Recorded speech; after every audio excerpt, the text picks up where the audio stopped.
This meeting will be held in accordance with Executive Order N29-20 issued by California Governor Gavin Newsom on March 17, 2020, the Ralph M. Brown Act, California Government Code Section 54950, and the Federal Americans with Disability Act.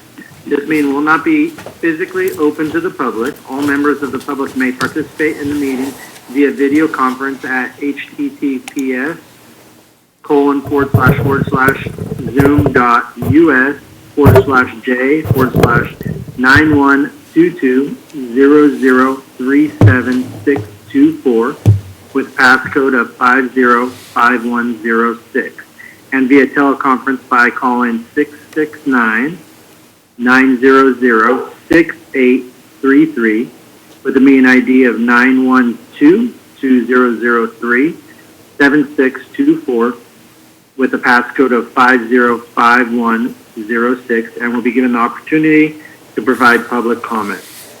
Let's go and stand for the Pledge of Allegiance and remaining for the invocation. Ready? Begin. I pledge allegiance to the flag of the United States of America and to the republic for which it stands, one nation, under God, indivisible, liberty and justice for all. Tonight, our application will be, Eternal Father, blessed be your matchless name. Your word says that all things work together for the good of those who love you, to those who are called according to the purpose. God, we love you and we gather to carry out the task that you have given us in order to fulfill our purpose. I pray that you intervene in this meeting. Let it work for the good and for the good of the people. Amen. Amen. Item number 4, roll call. Councilmember Ball. Present. Councilmember McDonald. Present. Councilmember Pimentel. Here. Mayor Pro Tem Candia. Here. Mayor Graham. Here. Are there any, item number 5, declarations of interest or conflicts of interest? Are there any tonight? Seeing none. Item 6, ceremonial matters are none. Item number 7, items from the public, non-agenda items.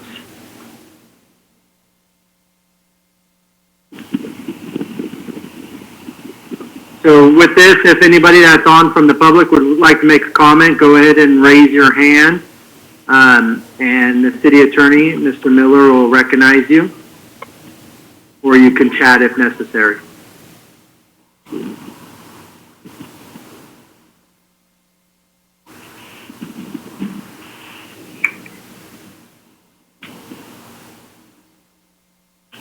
Are you seeing any, Mr. Miller? Don't see any hands.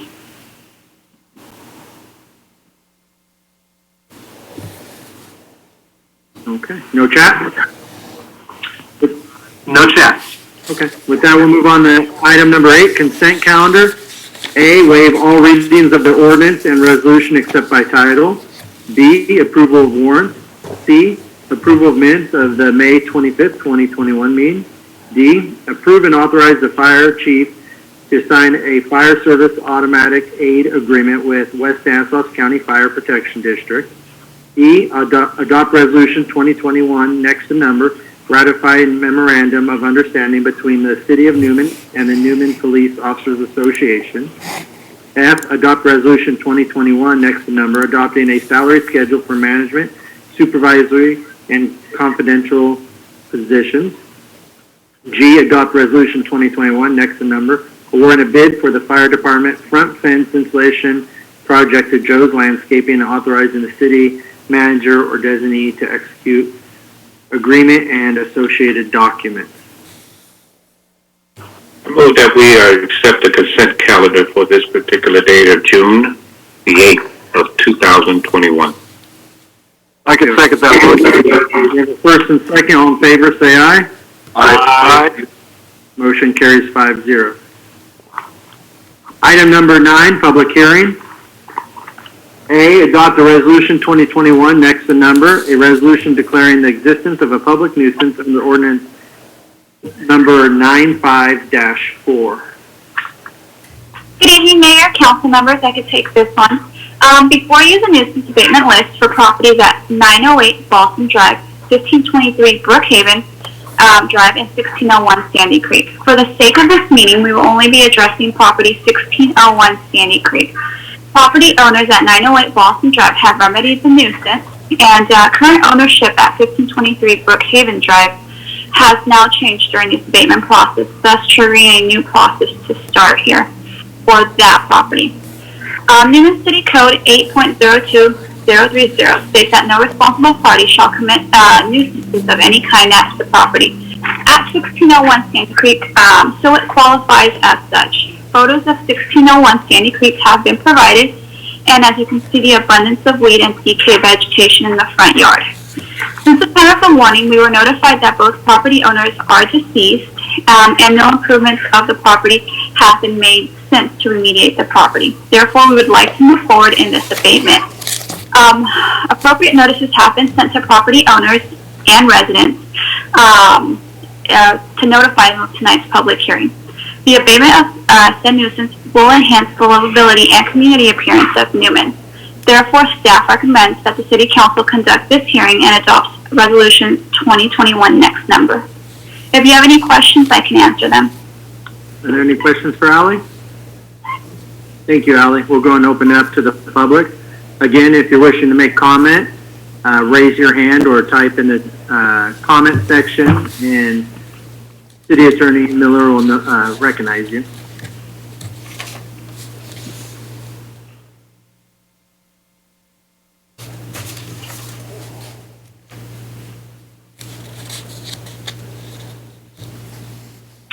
I don't see any hands.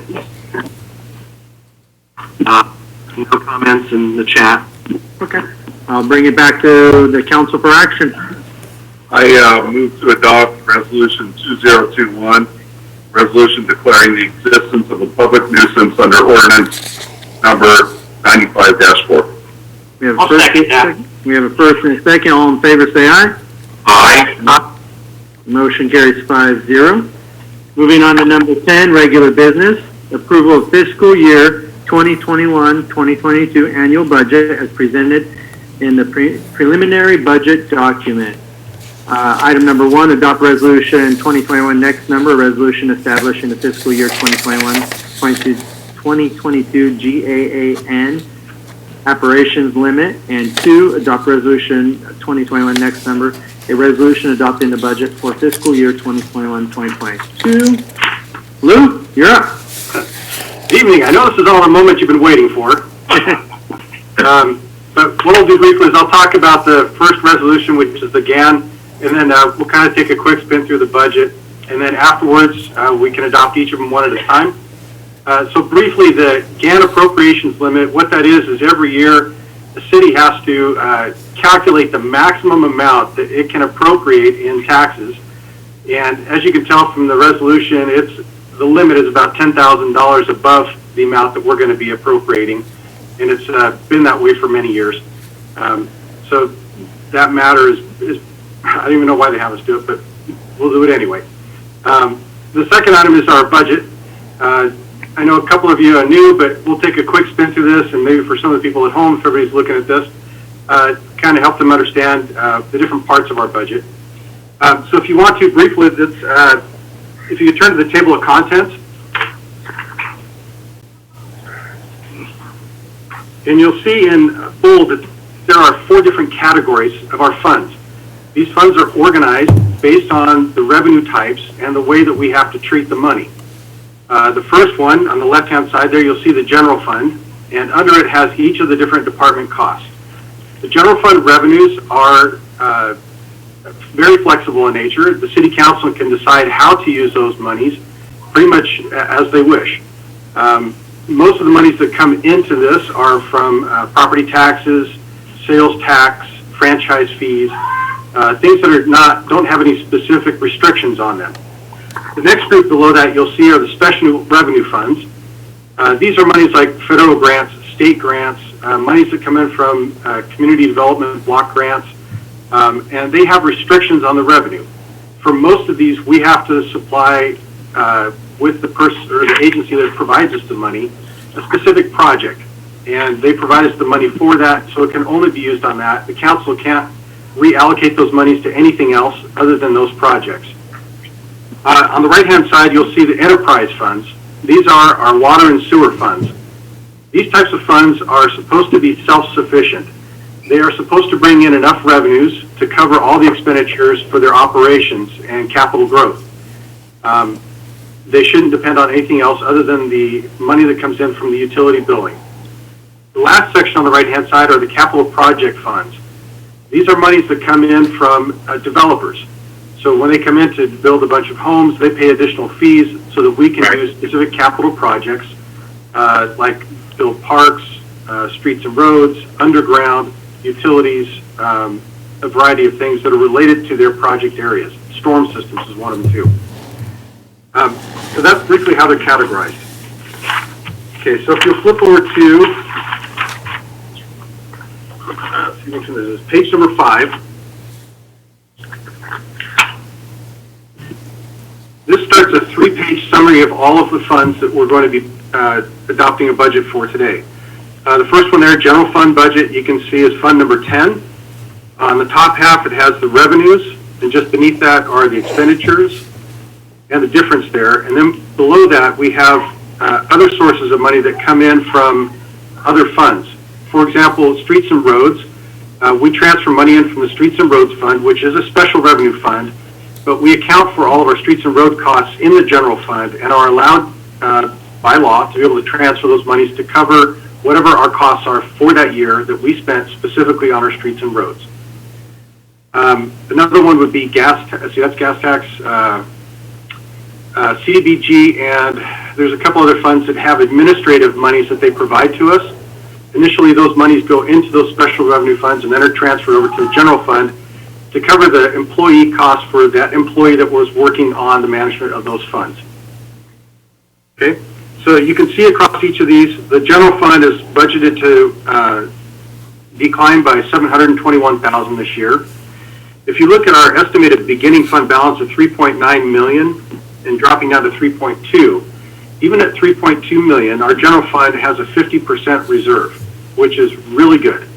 A few years back, cities did a survey to determine what the average or the typical fund balance is of their general fund, and it was around 20%. So we're well above that average. One of the things that as a city we like to have a large balance for is for emergencies. Back in the 90s, we had a flood that came through here and did quite a bit of damage, and if I remember correctly, we paid about $1.2 to $1.4 million to repair. In our particular case, we would be able to outlay that money immediately, wouldn't have to wait for FEMA to send any money to us to be able to start repairs, so we could get back on our feet quicker. It's better to have that money there. Another thing to note, though, is even though it is a $721,000 decrease, $225,000 of that is one-time capital outlay. So we're buying vehicles or equipment to improve the either response time or the services that the city provides. Typically, our general fund balances starts off at a negative amount, but always swings around positive. We do that because we're very conservative on the revenues that we estimate coming in, and we try and over budget on our expenditures, kind of looking at the worst case scenario. For example, assuming that every employee is going to take health care when they don't. Or that, we'll incur some, higher than normal expenditures. But as it turns out, we usually end up much better. The 5 years prior to this last year, the general fund budget only decreased by $4,000, despite us having, budgeted $600,000 negative. So it's not something I'm entirely worried about. We have sufficient reserves to be able to handle it if the worst case scenario came out. If you look for each of those program grant funds, park facilities, state grants, all these are different special revenue funds. And if we'll flip down to the next page, page 6, on the far right-hand column, you can see the sewer fund, Fund 60. So again, this is one of our enterprise funds. These we want to make sure we have sufficient revenues coming in for its operations, so we don't have any issues with the sewer company going bankrupt. And as you can tell down at the bottom there, it has a very good fund reserve. One of the challenges with the sewer fund is we have big projects that come in from year to year. We've been very lucky with Catherine and Lance's help. They've been going out and securing these massive grants to cover big projects that keep coming up, which is really good. So it allows us to maintain a large reserve and also give us the flexibility to do some big projects when they become needed.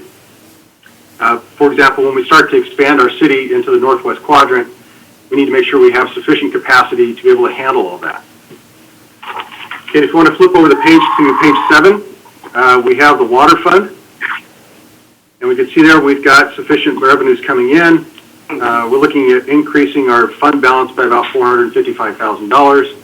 And water is also a similar kind of way in that we have big projects, for example, like our well tank and booster pump project that came in. We're happy that we're able to secure a 0% loan over 40 years on that one.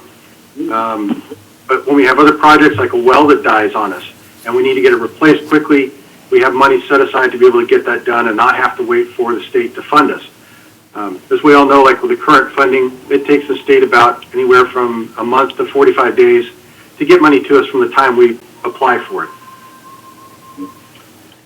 And then looking through the rest of these, we've got our Lighting and Landscape District, which also has a positive fund balance, is Fund 69. And then our successor agency, which is Fund 73, which is winding down. So this brief, let's go take a look at page 10 for the general fund revenues. And if you feel like you'd like to spend some more time looking through this, it's fantastic reading. You can look and see what a couple of prior years, what the actual numbers were and what we budgeted for the last year, and see what we're changing for this year. We're budgeting a slight increase over prior year.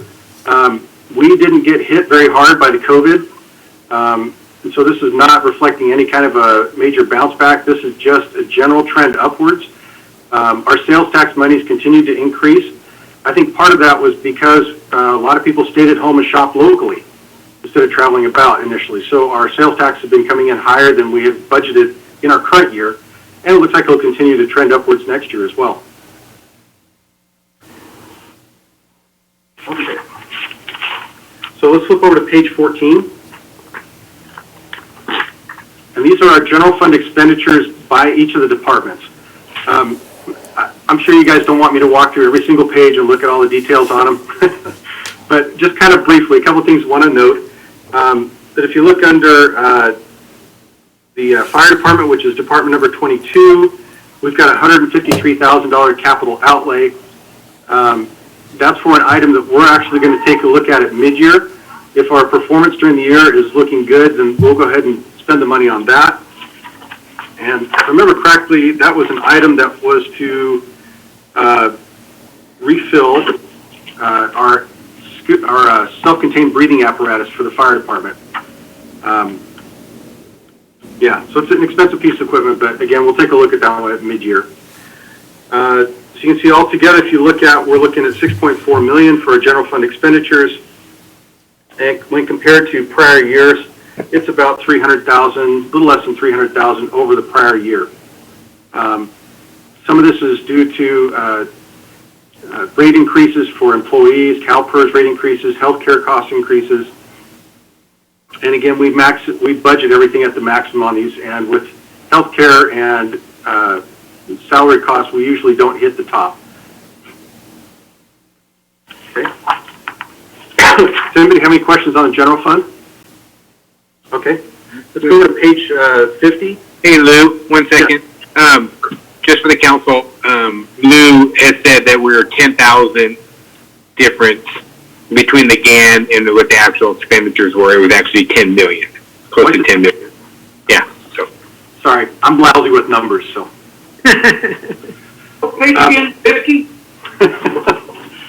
All right, so page 50. Okay.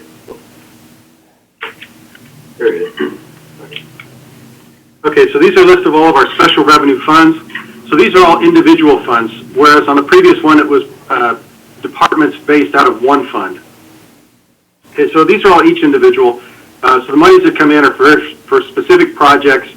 And as you can see on these, the idea is, for example, on a state grant, at some point, if there are no state grants and we've completed all of our projects, that state grant fund should be zero. But as we go through, sometimes these funds end up going negative. It depends on if the agency provides us the money up front or if they provide it after we've incurred the expenditures. And you can see over the years, in this particular year, we've got some big projects coming up. You look at, normally there's around 5 million, 1.1 million, another 5 million a year, and now this year we're at 11 million. But again, all these are based on monies that are promised to us. And on any of these projects, we don't jump into them until we've got something from that agency guaranteeing us that we've got that money coming in. Okay, now if we can turn to page 96.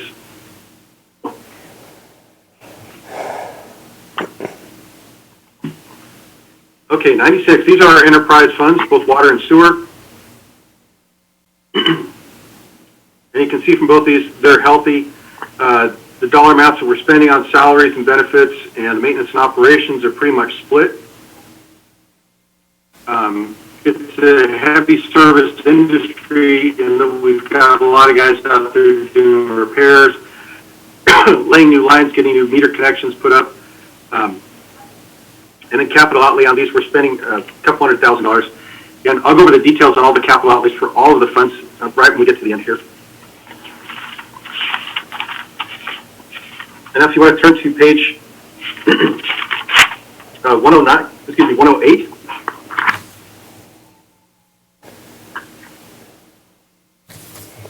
And these are our capital project funds. One thing I wanted to note on these is that we don't have much revenue projected to come in initially. We do have a new builder that's coming in to put in, I think it's 120 homes, 122 homes, something like that. And we'll get some monies from that, but I don't know if it will happen during this year. And at the time we put this budget together, we projected that we would just have monies from ARCO, which is the only project that I know of at this point coming in. It's okay if we have the excess money coming in. It'll be over our budget amounts, but it's on the revenue side, which is good. But at this point, you can see a lot of it is we're just conducting projects. The well tank booster pump is included in this. Some projects out at our sewer facility and our storm drains.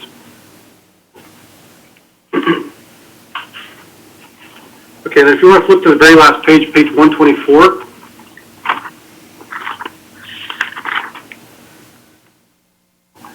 And it is water, by the way, in case you're wondering. Okay, so here, these are some of the capital outlays that we're doing. You see we're going through replacing a few computers, a couple of servers. We're picking up a new truck, a backhoe for our sewer department. And then you can see across the right where it's broken out. Some of them are covered under the general fund, some are from the special funds, and then several of them are from the enterprise funds.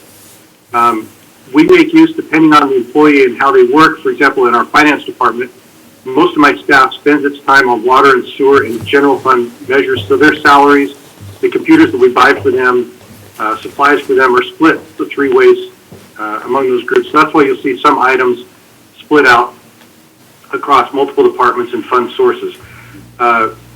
In finance, we try and make use of the funds other than the general fund as much as we can. So it leaves us with more money that's more flexible to do additional projects that may come up. That's pretty much it on the going through the budget. Did anybody have any questions on that? No questions? Okay, so we have the two resolutions. The first one's the Gan Appropriations Limit, and then the one for the budget, and I think we need to take each of them one at a time. All right. Well, before we do that, I'd just like to appreciate all your guys' hard work. I mean, there's a lot you guys put into this for all the heads and yourself organizing it all. Again, not very exciting reading, but it's laid out really well for all of us. So I appreciate all the hard work and all the grants that you guys get that save us money. So with that, let's go and So I'm bringing it back to the council for item 10A1. I would like to make the adoption for resolution number 2021, the resolution establishing fiscal year 2021 to 2022 GAAN appropriations limit. Is that right? Yes. First, do we have a second? Second. We have first and second. All in favor, say aye. Aye. Motion carries 5-0. We'll go ahead and go to 10A2. Bring it back. I move to adopt resolution 2021, a resolution adopting the budget for fiscal year 21-22. I'll second that. First and a second. All in favor, say aye. Aye. Motion carries 5-0. Moving on to regular business, item 10B. Adopt resolution 2021 next number adopting a list of projects funded by SB1, the Road Repair and Accountability Act for fiscal year 2021 and 2022. Thank you, Mayor. I'll take this item. In 2017, legislature passed and signed into law SB1, the Road Repair and Accountability Act. We know it as SB1. It's transportation funding for road rehabilitation and repair. And we every year adopt projects that we're going to try to complete. We've had the same list of projects for, this is the third year now. Excuse me, because we've been trying to save enough money. We don't get a lot of money, about 200 and some thousand per year. So we save and we carry over those balances. Lou does a good job of that, keeping track of it.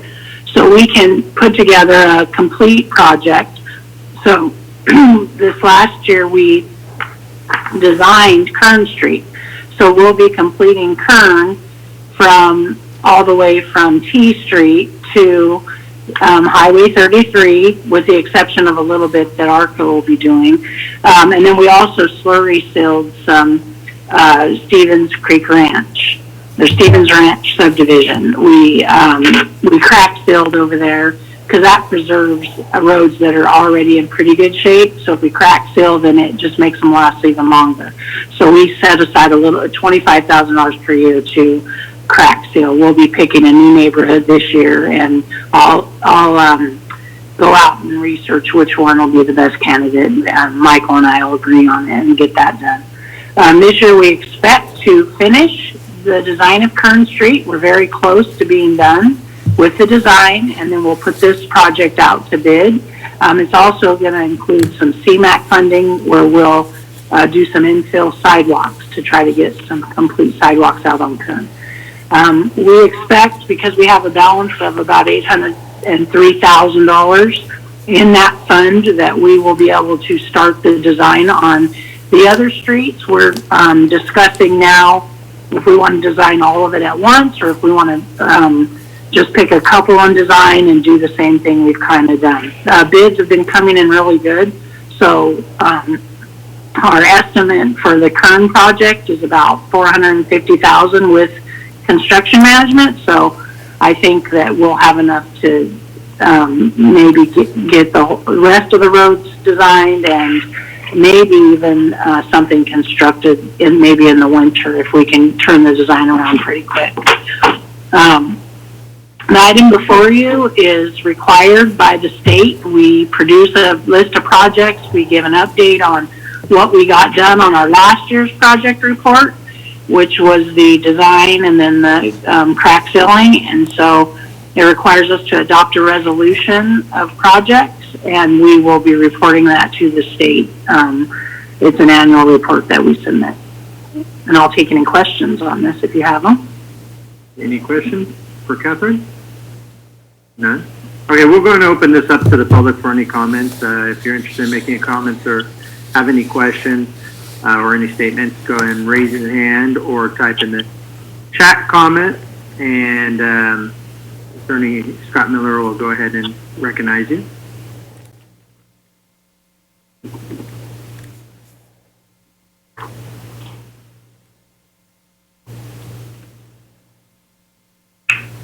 Okay, I don't see any hands, and no chats. Okay, bring it back to council for action. I'll make a motion to adopt 2021 list of projects funded by SB1, the road accountability fiscal year 2021-2022. We have a first, second. I'll second. And first and second, all in favor, say aye. Aye. Motion carries 5-0. We're on to item 10C. Thank you. First reading and introduction of ordinance 2021, next number, an ordinance amending Title 4 Building Regulations, Chapter 4.11, Floodplain Management. Thank you, Mayor. I'll take this item as well. The City of Newman participates in the National Flood Insurance Program, which is a consumer rating system, which allows our residents that are in a special flood hazard or flood zone to get a discount on their flood insurance that most of the time is mandatory to own a home in that area.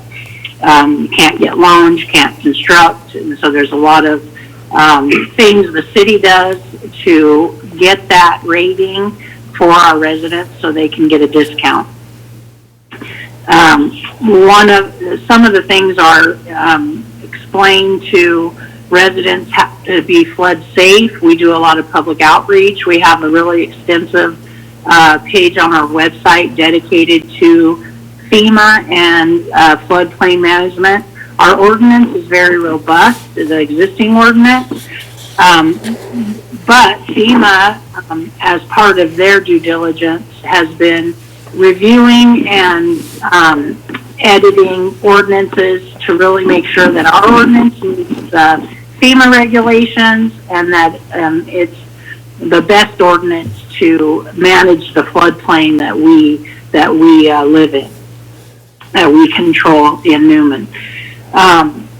They reviewed our ordinance and they suggested or required basically some revisions. They're generally minor in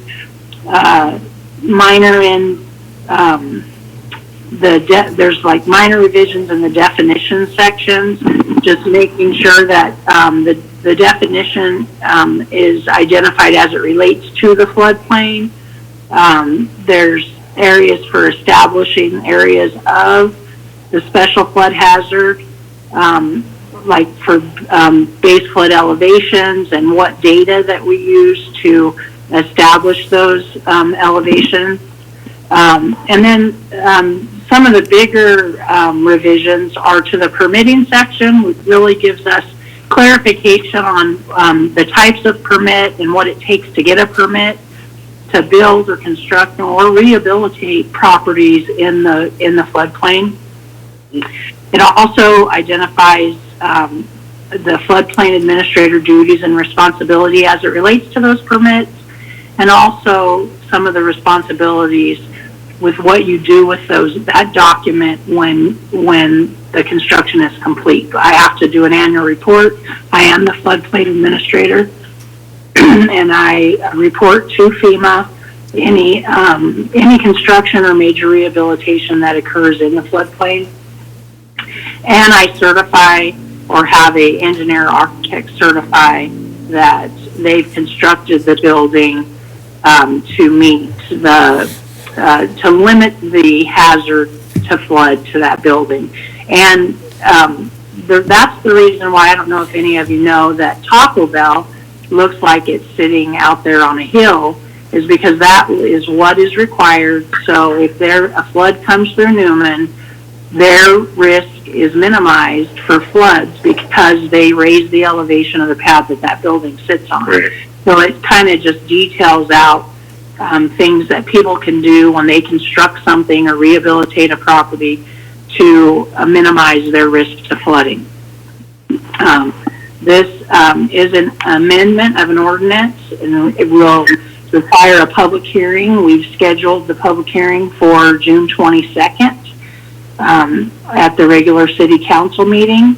It will be advertised in the newspaper, that public hearing, and so we can get public comment. People can also comment by writing in or coming to the meeting that night.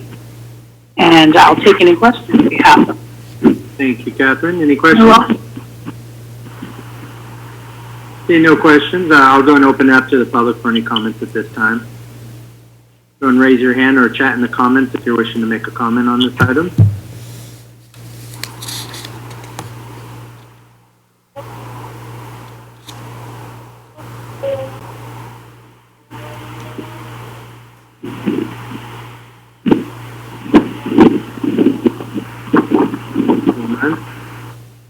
Okay, no hands. And I don't see any chats. Okay, with that, I'll bring it back to the council for action. I move to adopt or approve the first reading and introduction of ordinance number 2021 and the ordinance amending Title 4 Building Regulations Chapter 4.11 Flood Plan Amendment. Second that. We have a first and second. All in favor, say aye. Aye. Carries 5-0. Thank you. Thank you, Catherine. Item 10D, first reading and introduction of ordinance 2021. Next number, an ordinance approving a second amendment to 1035 Key Street Development Agreement. Thank you, Mayor. I'll go ahead and take this one. So originally, this project was approved. When I say this project, talking about the 1035 Key Street development. So the 1035 Key Street development is a 3-acre lot that was subdivided into 10 lots. It was originally approved by the council in March of 2017. In July of 17, they went ahead, the council approved a development agreement for the project. And then in August of that same year, 2017, a first amendment was done because we had done some reviews of the storm drainage issues, and there was going to be some on-site, which is called MS4 Phase 2 stormwater requirements that require some on-site improvements. And talking with Catherine and I, we felt that since we were moving forward with the Newman News project, it would be better off if we did the stormwater improvements out there as opposed to having to manage the ones here. So I'm going to share my screen real quick. So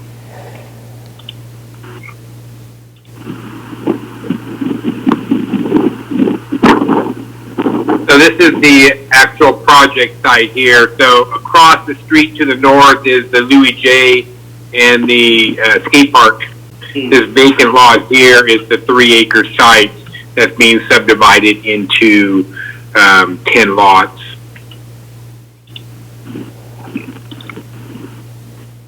Let me see that real quick.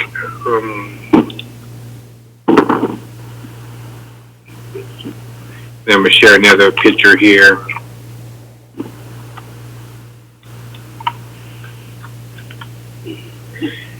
So essentially this is what the project looks like here. We have 3 acres that's being subdivided, as you can see, into 10 large lots here. And the whole idea was is to create a unique environment so that people can get what would generally be considered more of a semi-custom lot approach instead of the standardized massed subdivision where you're looking at all 6,000 square foot lots and they're all homogeneous in terms of their size and shape. So it was going to give people just a little bit larger lot kind of configuration there.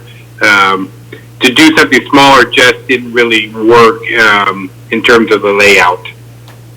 So the developer is in the process of selling the property to SCM Homes of California.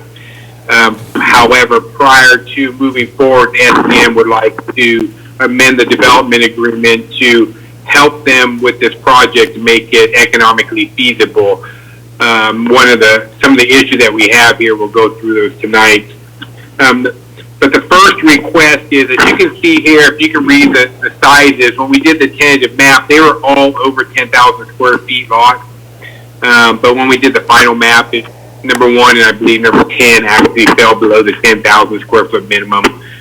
So under this amendment, we would just recognize that 2 lots are under the 10,000 square foot size that we originally stated in the original development agreement. the second request by the developer is, so these 10 lots here, there's a storm drainage manhole in the intersection of Horace Timber Road and Hardin. But in order to get there, they would have to drain northward onto Horace Timber Road. And part of the issue there's a high pressure gas line in Horace Timber Road that prevents the sewer from going out that way. So what they ended up designing it to be would be there would be a sewer pump station here along T Street, and then they would pump it back towards Mariposa and tie it into the manhole there. And so that's pretty expensive get for 10 lots. So the developer has come to us with a system. It's called an E1 sewer system, and what it is, it's a low pressure sewer system. And what it is each lot has what's called a grinder system in there, and so all the sewer comes out of the house, sewage comes out of the house, and it's put into a grinder, and it grinds it up really fine, right? And then it's put into a pressurized system that then goes out to the streets, and it's in a very low sized line. It's very flexible as well, and then it would flow northward to Horace Timber Road. And because it's pressurized and it keeps pushing it out, you could actually go under or over that high pressure water line and not have an issue. And so that would get rid of the cost of having to put in a major pumping station in terms of one big pumping station that the city would maintain for 10 lots to a small individualized pump station on each individual lot, and they're below ground, so that you wouldn't see anything in the front yard there. There'll be a little bit something near the house, it's a little bit of a grinder, but that would be screened by landscaping. Catherine Reyes, Public Works Director, and I have done some research, and this E1 sewer system has actually been utilized in multiple environments, including a big one in Texas where they have about 2,000 lots, and the topography is very varied, as well as they're using it in Tennessee and other countries such as Australia. So we actually feel pretty comfortable moving forward and recommending this system here in terms for this 10-lot system. The developer has agreed to put a 10-year maintenance warranty on the sewer system there, so that the property owner has an extended warranty on that sewer system that would be on their property. Again, from a city's perspective, we would no longer have to maintain a big pumping station for the 10 lots. We would only maintain the sewer line that's in the street that would flow northward to Horace Timber Road. I like it.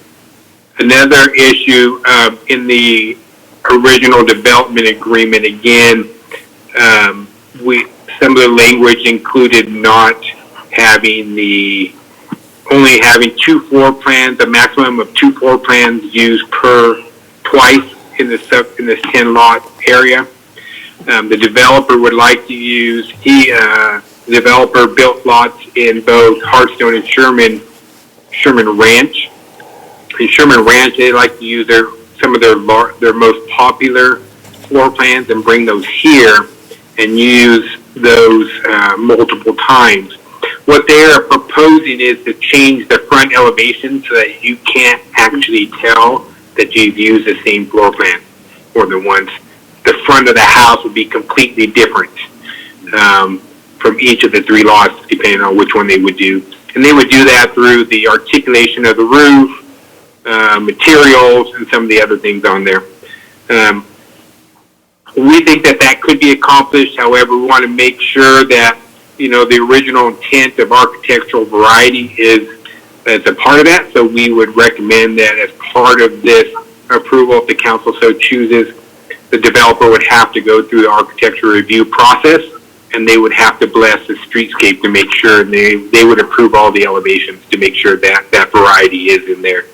And through roof articulation and other ways that, it does create variety in that streetscape there. And then lastly, along Key Street and along Orr-Stimba, the conditions of approval had a sound wall on there.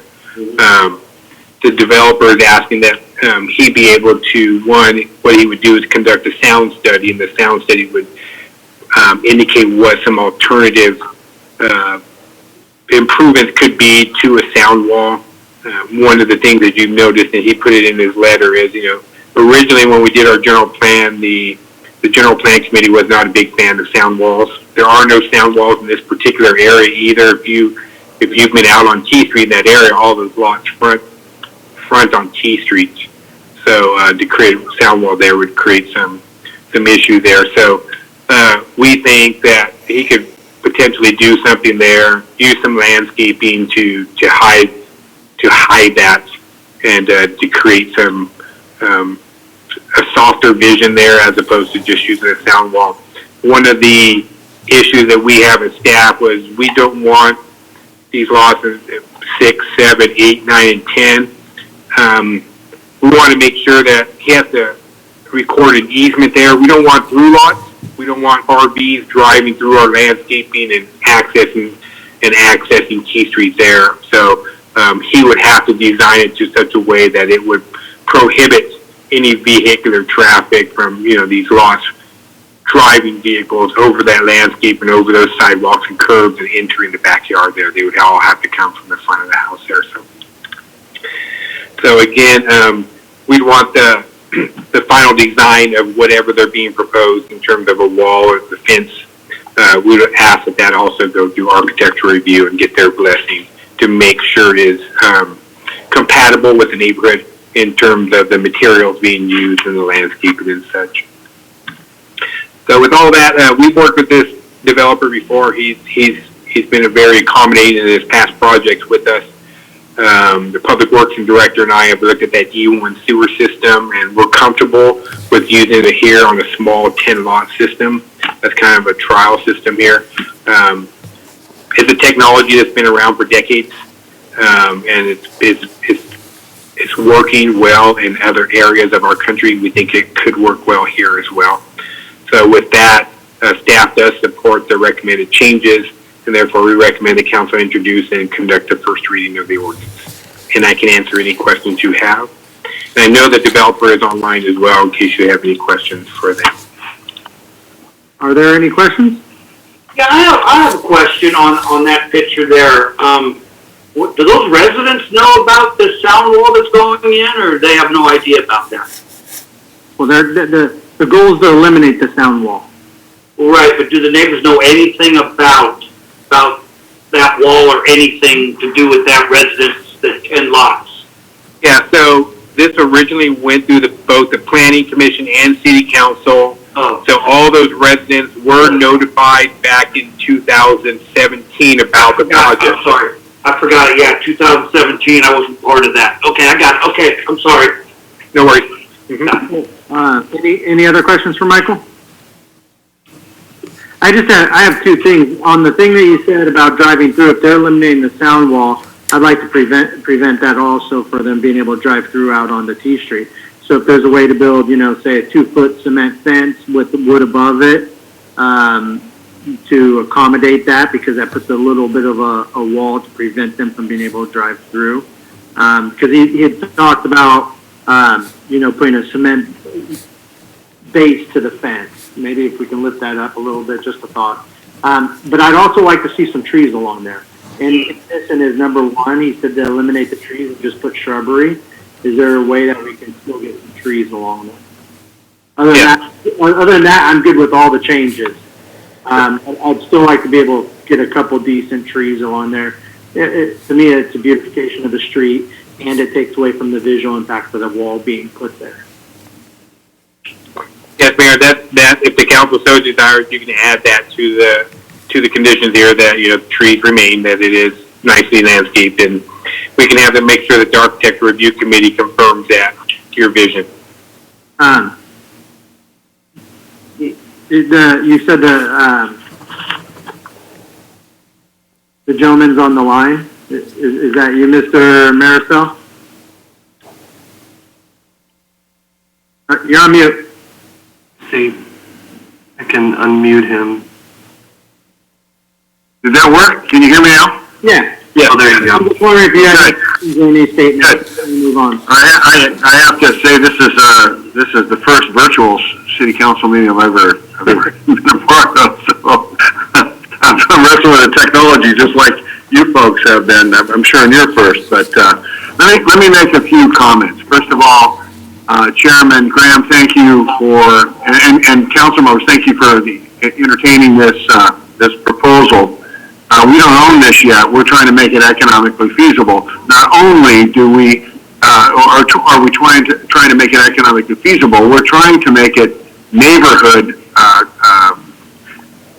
let's say, accommodating, okay? And our feeling, not only does your general plan discourage sound walls of masonry design, but we feel like they are nothing but graffiti artist canvases, okay? And to bring in a masonry wall in the middle of this little quiet community where none of it exists seems like it would turn it into some kind of a compound that would be perceived to be something other than what it should be. So we ask that you consider that, and we certainly have no problem with the addition of some trees along there. That's aesthetically pleasing. With respect to the access to, or the prohibition of the access from T Street into the backyards with RVs or whatever, we will deed restrict that from happening in the CC&Rs of the subdivision. Okay, we have a similar project in Carson Valley, Nevada, where the county and fire agency did not want access from the rear yards to the backyards of the homes because it backed up to a major thoroughfare, and by using a deed restriction in that regard, it gives us an enforcement mechanism. If all of a sudden overnight some homeowner decided he wanted to midnight a backyard access for his RV, we have a mechanism in which to enforce that to be eliminated, okay? So it's not, we need a legal mechanism to do that, and that mechanism is a deed restriction, okay?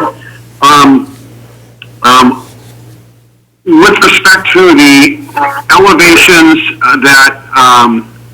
and floor plans that we're proposing to use, we're proposing to incorporate the use of three of our most successful, not just plans that we've used in Hearthstone and Sherman Ranch.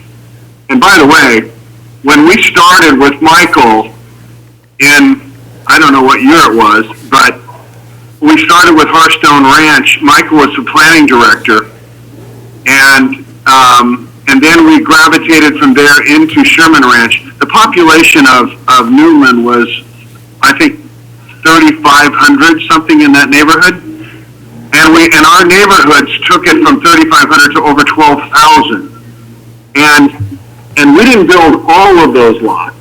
We built a lot of those lots, but three of the most successful plans that we have built not just in those two neighborhoods, but in many neighborhoods around Central Valley, we're proposing to use in this neighborhood. And the reason is because they offer a lot of flexibility. They offer a lot of flexibility in floor plan styles, in bedroom numbers, and recreational space, and in garage spaces. And we have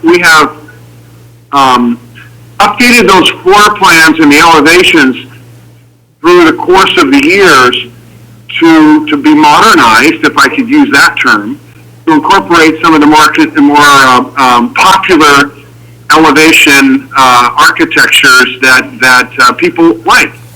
So you shouldn't have concern about the mix of the floor plans and the mix of the elevations. You, like Michael said, you will not know what floor plan has been repeated by the number of options and elevations and color palettes that we have for all of these. So I want you to be assured that we understand what the council, what the planning guidelines are for this property. We want you to understand that we will try to accomplish those through a mix of elevations and floor plans and color palettes. We have so many options. It's incredible. So help us with that, and we will build you a nice community. With respect to the use of the E1, I want to compliment Michael and his staff for their willingness to consider some of these new options for infrastructure that are available to us today. E1 is a huge company. They build these products all over they deliver these products all over the world, and they are especially popular in areas of our country where they have groundwater problems, okay? These units are a packaged sewer pump tank with a grinder in it, designed by the original engineers of GE. And they went out and they realized they had something so popular that many years ago they went out and formed their own company called E1. And I had one in a house that I owned in Incline. I have one that is here in my home in Loomis, California. And it is the solution to anything any project that has to have sewer lifting, okay? And it's my prediction, I'll go out on a limb here, it's my prediction that cities in the Central Valley will warm up to this idea wherein they provide backbone infrastructure of a main trunk line that services hundreds of homes around the backbone infrastructure, and the responsibility of the developer of those homeowners is to get to that backbone. And this is the way to do it. When you put 100 homes together on one 4-inch line, it can pump affluent a long ways.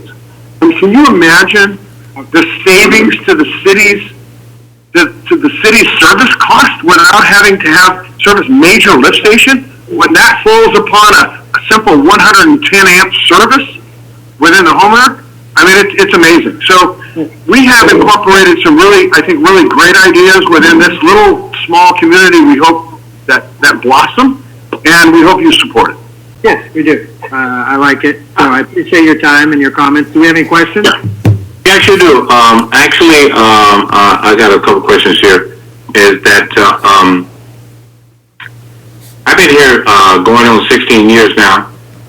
One of the home that I bought was one of your top of the lines, SCM. Thank you. And basically, we have been searching as far north as Redland, as all up in the North Valley, until we basically found Newman. Never heard of Newman? But we seen it sign. Basically said new homes. What we did is put together a punch list of everything we wanted in a home. And so when we came to Newman and seen your model number 5, it had everything on that punch list that we needed. But I said all that to say this to you, Mr.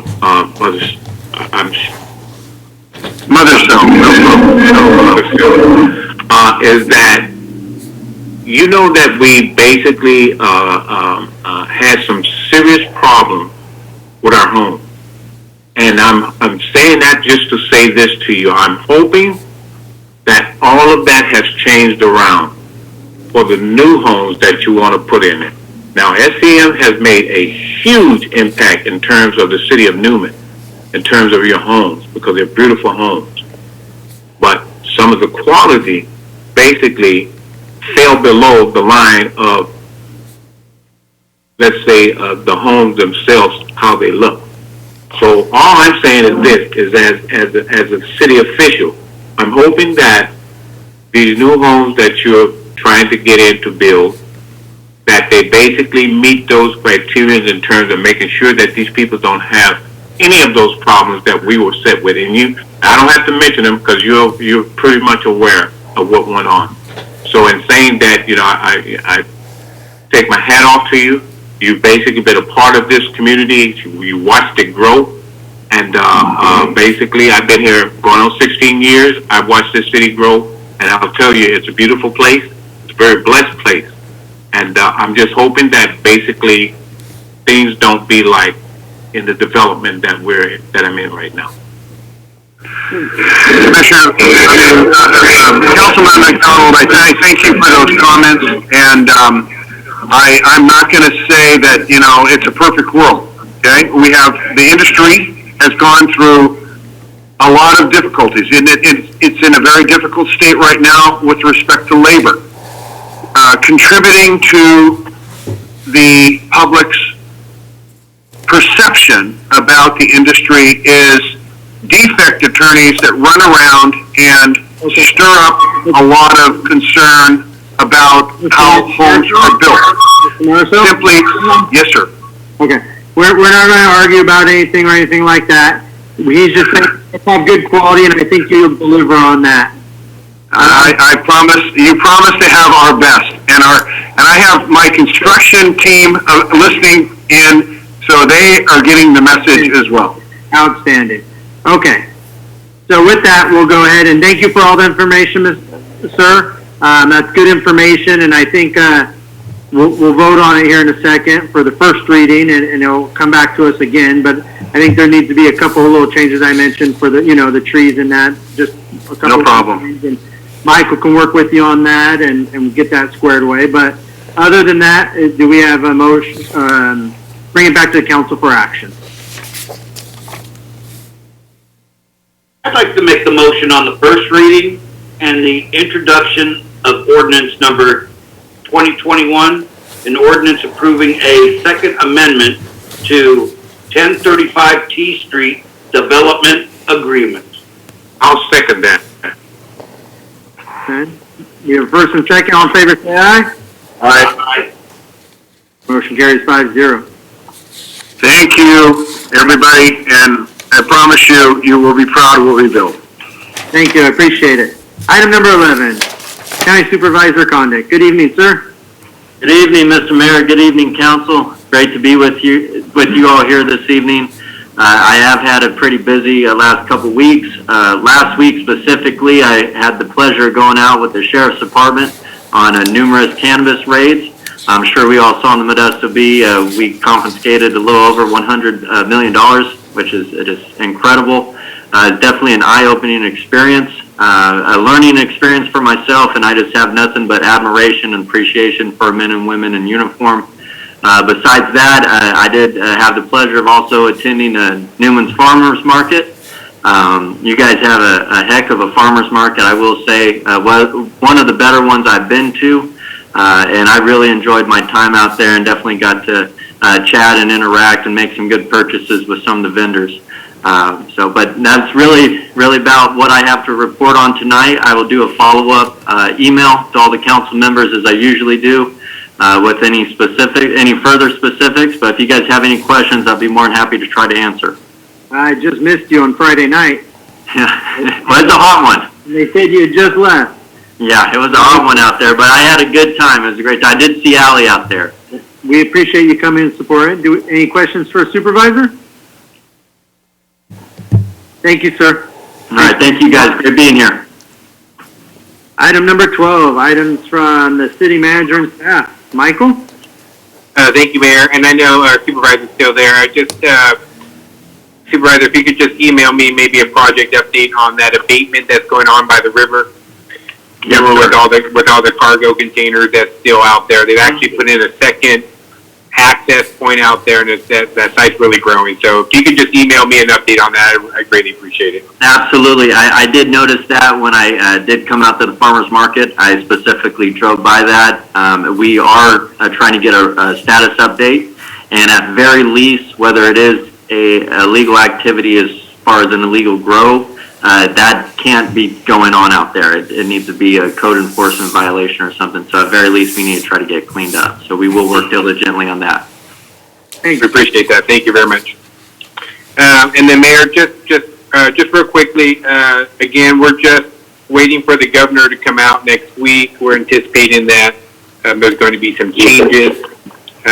So we have some reopening plans that we've put together. And so at this point, tentatively, what we're looking at, Mayor, for City Hall, based again on the governor, and we haven't heard any guidance from him yet, but we're anticipating that we would open at 9 a.m. To the public from 9 to 11:45. We would shut down. We'd send everybody, wipe everything down. We'd have everyone go to lunch at the same time, and then come back, and we'd reopen at 1:15 and stay open till 4. And then at the end of the day, just do some final closing in terms of wipe down and cleaning and all those other things. And it also allows staff to get some of the work done there as well. So that'll be a tentative schedule to see how that goes. And so we look forward to hearing what the governor's guidance will be. We're also taking the measures to have the council chambers ready. The governor did provide guidance that he will not repeal that portion with respect to the Brown Act, that we can continue to do Zoom meetings until we're fully have the technology to live stream. But with that being said, I know Lou has we've put partitions up. We're within a couple weeks of being ready for the council in terms of depending on what we have to do to accommodate technology-wise. A little bit further off on that, but otherwise we're ready to accommodate the council as well on that. So we'll wait for the governor's guidance, and then we'll probably report back to you on the 22nd. So just spent a lot of time getting all that ready. And then just lastly, I just want to wish a happy birthday to Mayor Graham. Oh, happy birthday. It's tomorrow. Well, happy birthday tomorrow. I'm 43. Thank you. Young man. Allie? Or any questions for Michael? None. Thank you, Michael. Allie? Hi, Mayor, council members again. Just coming back to report to you guys. Farmers Market is well underway now. We're 6 weeks into the market this Friday. We'll have a couple more after this one, and then we're all set to finalize our spring farmers market. So far, I want to say we've had our hottest week last week, and it was definitely a hard one when it came to the heat. I just have to remind everybody to please stay hydrated, and if it's too hot, stay in the shade, drink some water, and if ever they need anything, come down to find us. So definitely good for the outcome on that. Moving on forward to the sports side, we are currently taking soccer registrations. We're in our second week of soccer registrations. The team center is open for those registrations right now, so people can come and sign up. We are following protocols and trying to stay safe and cleaning up after ourselves and the community as they come in and do their sign-ups.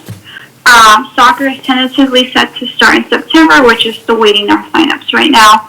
In June 26th, we have our movie night, our first movie night of this year and of last year. We didn't have any last year. It will be Three Ninjas starting at dawn, and I'll get more information to you guys out for the next council meeting so you can see what's going on there, as well as Fit Kids start in July. First Thursday in July will be our first Fit Kids camp for the community. With that being said, I can take any questions from y'all if you have any. Just an outstanding job down at the farmers market. They've been great. Thank you. Good job. Any questions for Allie? Yeah, I just want to say thank you so much, Allie, for your just hard work, young lady. And I'm really looking forward to Fall Festival. I mean, I know it's a ways off, but I'm excited already about it, because we're getting back to normal business. And just keep up the good work. I really appreciate it.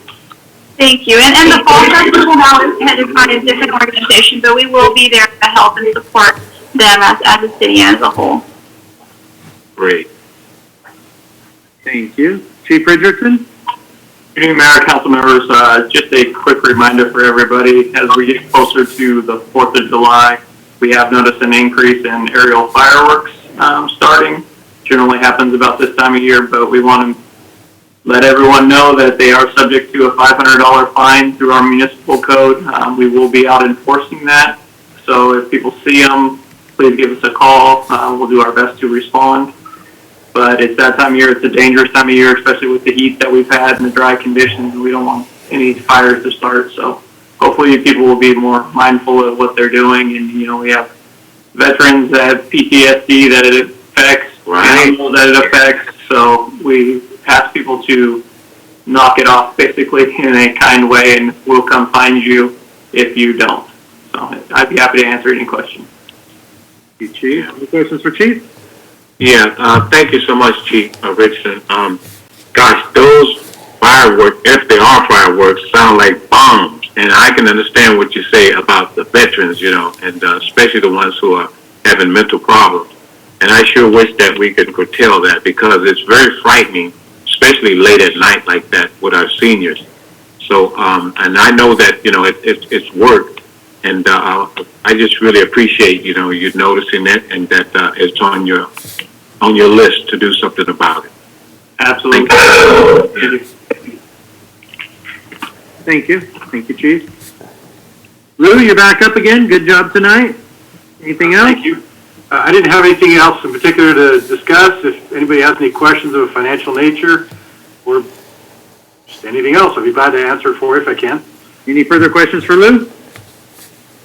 All right. Thank you, Lou. Catherine? Good evening again. Thank you, Mayor. Well, we've got projects going on. A lot of projects right now are in design. So we're finishing well 10. We're still working on punch list items, a couple things that we're having to fix. It's all tied to our SCADA, so some technology being updated. And so we'll be bringing you a notice of completion when that does come to an end. We are finished with the Main Street project. It came out pretty nice. There's a couple little areas that will be a warranty fix. I want to wait like another month, and then I'm going to make them come in and fix anything that's been messed up. But it came out pretty nice. Hopefully you guys, if you haven't had a chance, take a look at the painting on the words and the brick on the intersections. See if you like how that came out.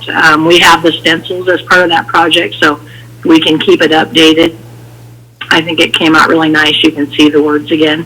I think a few more coats of paint will really make it pop a lot better too. Over time, we'll keep doing it. The YOLO and FIG project is just about wrapping up. They had a couple little things to do. We'll be bringing those notices to you in July. We're waiting, doing some final invoicing to make sure those projects are completely invoiced and all the reports are done, and then that's when we do the closeout and bring that notice of completion to you. Kern is almost wrapped up as far as design. We'll be obligating those funds and going out to bid soon on that. The other projects that we have in the pipeline are the Canal School Ineo project, which is going to finally fix Canal School, which I get the most calls on. And so I'm pleased to let everyone know that that is in design. It is, it's coming, and so keep an eye out for that one. Also, Ineo and Highway 33, the intersection improvement and widening project, that we're just about to obligate those funds in the next week.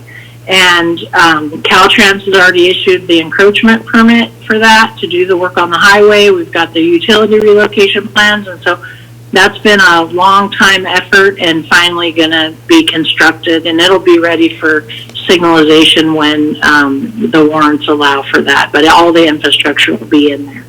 And then that's pretty much on projects. We're doing sidewalk repairs around Dinsmore Park, and so you'll see a contractor out there. I wanted to do a complete rehab of the whole area, but it was really too expensive. So what we did was take all the badly lifted areas and got a contractor to give us a price on that. It was very reasonable, and so with existing funds in the budget, we are having those areas removed and replaced. They'll grind down some tree roots, and so that'll be a nice surface and done well before Fall Festival. Public Works is working with the Fall Festival Committee as well, getting ready. We support that committee, and I know they're looking for volunteers, so anybody needs something to do, go volunteer for the Fall Festival Committee. They could always use help. And I can't wait to see the librarian back at our meetings, and I've touched base with her on and off the last year, and she's excited about it too. So, and I'll take any questions if any of you have them. Thank you, Catherine. Any questions? All right. Thank you again. You're welcome. Steve Bowen? Good evening, Mayor, Council. We had a wildland training burn over the weekend, so you might have saw some smoke out towards I-5, and then halfway through our training, we had an actual fire. So it is real out there. It doesn't take much for these fires to start, and they require a lot of resources. So your fire department's here for you. The weather is supposed to be cooling down, so maybe it'll make for a good farmer's market. I can answer any questions you guys might have. Any questions for Chief?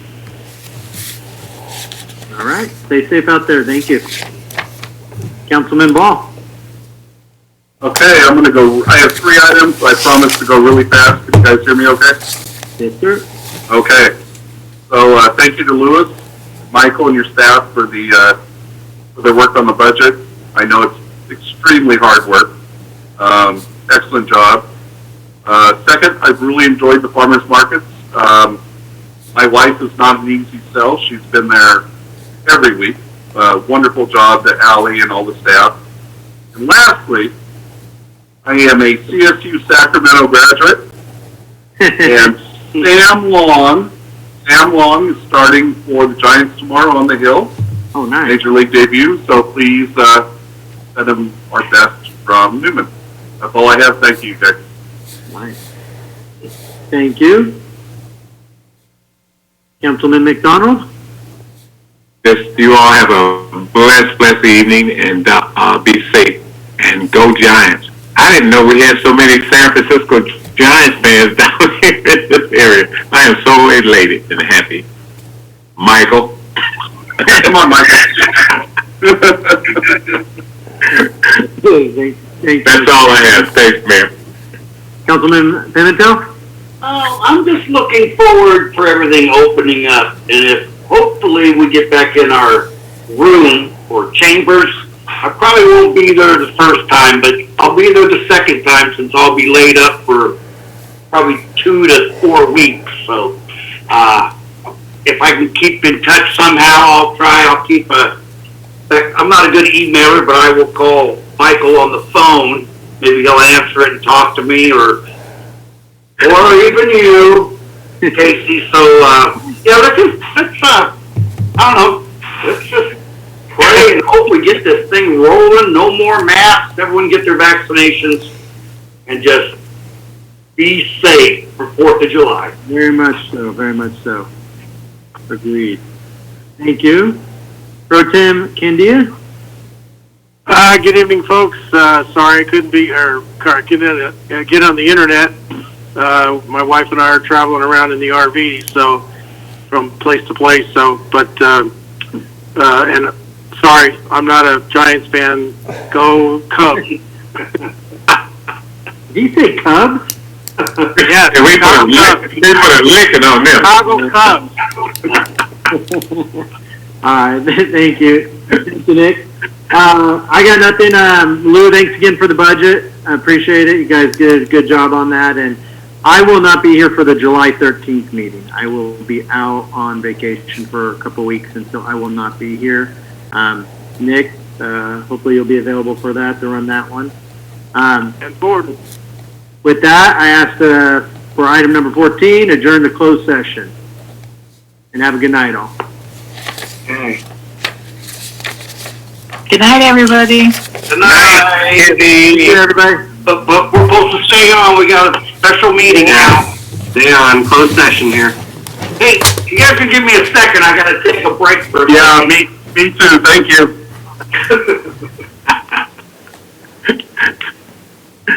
Oh, boy. What happens when you get old? That's what happens when you get old. I know.